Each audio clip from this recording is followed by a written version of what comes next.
Thank you, Chair. Thank you. Sorry, yes. Same people. Thanks. Just a couple of quick things, actually. One is, not to be argumentative, but just I do worry about the idea that safety is a cost. I think I take your point that actually if you do it safely the first time, you avoid a lot of problems and a lot of, going back and doing it again and again because you did it wrong the first time, because the drivers are more alert and all that sort of stuff. So I think the idea of viewing it just as a cost that gets imposed, I think, is the wrong way of thinking about it. I think it's you do it right first time, and then you don't have to do it again and repair the vehicle, which is now off the rails. But I particularly wanted to ask Ben about the fatigue management stuff, because I know that's something. Curiously enough, in the sentencing remarks, the judge took a different view, but for a long time the view was that it was the drivers. It was to do with fatigue, and I know that the Tram in Croydon have done great stuff on fatigue. So I wonder if you could sort of talk us through some of in practical terms what it's like now as a driver, how actually the role of the driver has improved in terms of the whole sort of lifestyle stuff, because I think there's some really positive stuff there that I think the committee ought to hear. And then I suppose secondly, whether or if or how that work can be spread elsewhere in TfL, like on the buses, where I think there are some similar issues about fatigue. So I don't know if you'd like to tell us how great you are, Ben. I can't take all the credit for anything that's got about to say, to be fair. There's a lot of work that was done before I got to Croydon, and we're seeing some of the fruits of it now, I think we've got an hour left, but I could probably be talking to you for the next 2 if I'm honest. Not necessary to fill all of the time.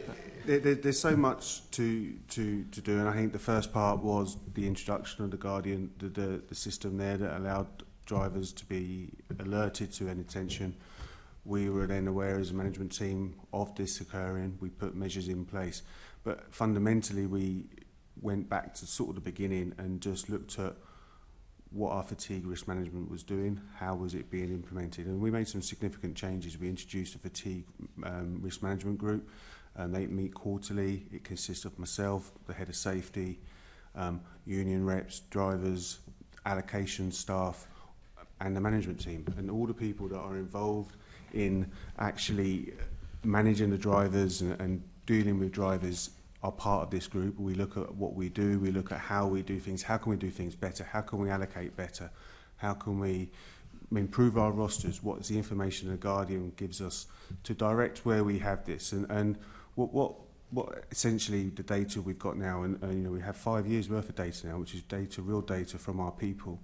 We're able to have conversations based on actual real data, data on our staff. So it's not a hypothetical, this is what can happen, and I know there's many studies out there where people look at this sort of stuff and it's the hypothetical data. We've got real data.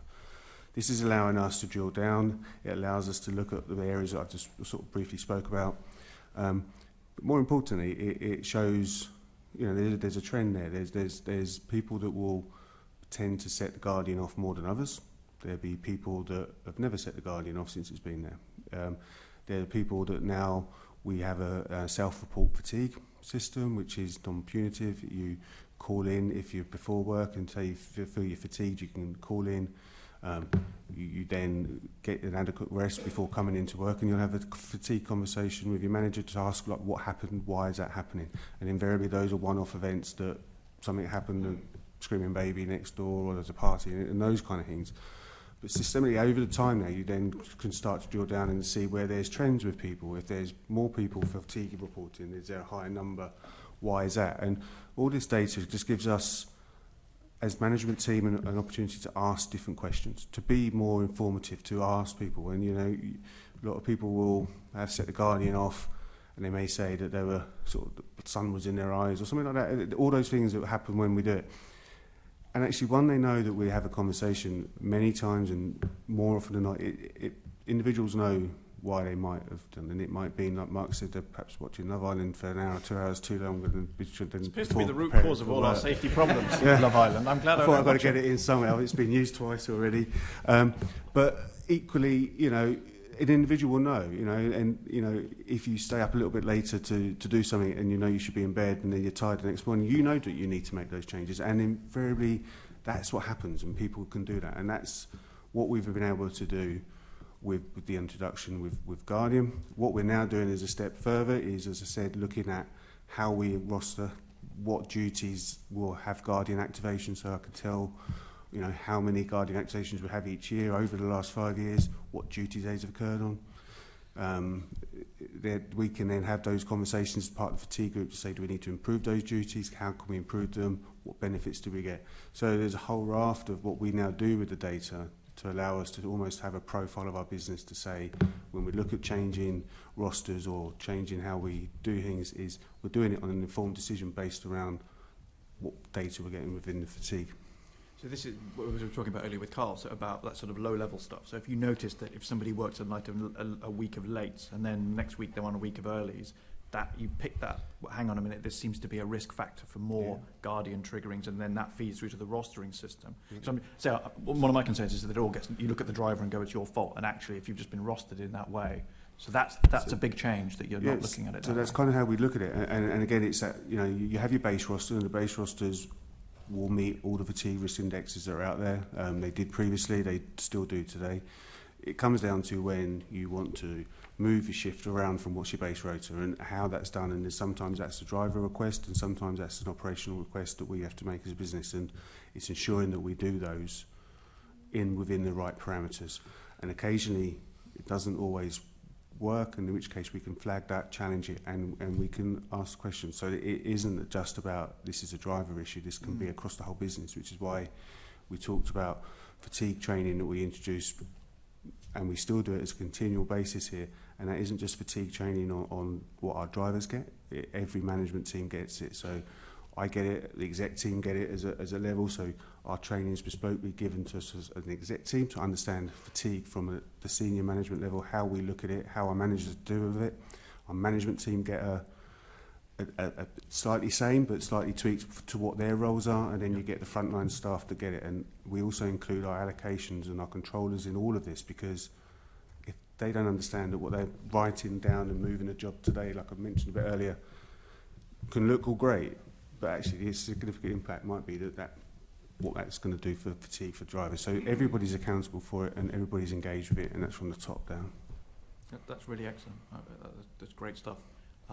I don't know, maybe Trish, a question for you. Is this some sort of this experience, expertise, this approach, is this something that you're talking to, say, TfL Surface about with bus rostering as well? Because you have similar risk profiles, don't you? Yeah, so similarly to Ben being able to fill a couple of hours, I think I could fill probably half a day talking about fatigue, because it is such a big issue for us and anybody who has a large proportion of shift workers, and it's something we spent a lot of time and energy focusing on, but not just internally, looking at external expertise. So across London Underground, we've done stuff with our drivers with, I can't remember what they called it, it was essentially like a Fitbit, but it monitored your sleep quality, and looking at that similarly to what Ben was alluding to in terms of looking at the shift pattern you've worked, but then how much good quality sleep you're getting outside of that, and what impact that had. And we've done a couple of things, kind of pan TfL, bringing in all of our operators, be that direct operators or contracted operators, to discuss the issue, to look at sharing best practice around fatigue. So absolutely, we know that we're still not there yet. I think there is still a big cultural barrier to break down, not just from the blame perspective that you talked about earlier, but I think there's also this culture of people saying, I'm okay, I'm a bit tired, but I'll be okay, I'll be all right. And it's kind of having that, explaining the consequences of that, and saying how important it is, sharing some of the studies around the impacts of fatigue that I'm sure we're all familiar with, and how much it can actually impair your decision making and your ability to react. So yeah, absolutely, it's something that we're looking at across the wider TfL organisation, and making sure that we're sharing this best practice, albeit slightly different ways of assessing that in the different businesses, depending on what's appropriate, what technology people have got in place, and where the starting point is, because actually some of our operators are quite advanced in this space and have been doing quite a lot about fatigue for some time.